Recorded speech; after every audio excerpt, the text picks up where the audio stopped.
দূর বলের কিস্তিস দেখছি, এই কিস্তিসটা কি কেউ করে? জীবনটা একটা শেষ করে দিচ্ছে। তুমি আমার কিস্তিস করো। স্যারে কইছে যে তোমার পিস থাকলে তুমি কাজে ফাঁকি দাও। মানে সাবধানে আমি কাজে ফাঁকি দিই। আচ্ছা তুমি যাও, আমি একটু মুখতেই ওটা শ্বশুর বাড়ি এসো, যাই নক করো যাও।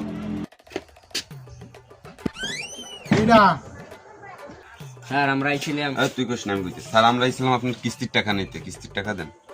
তোমাকে কাজ দিয়ে? না না, আমি তো কোম্পানির কাছ থেকে নিয়েছিলাম। আরে ভাই আমরা তো কোম্পানি থেকেই বলছি। আরে ভাই কই, আপনি তো আমার বাসার সামনে দিয়ে বলতেছেন।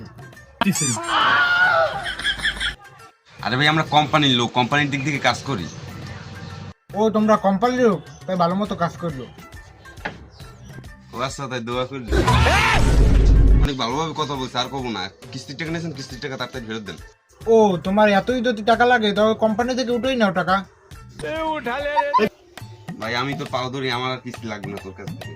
কিনলে গেছে টাকায়। কারণ আমি একটা বোধাই। মানুষ সেই চাঁদের দেশে চলে গেল, তুই এখনো বোধাই থাকলি। তোর আমি চাকরি করবো না।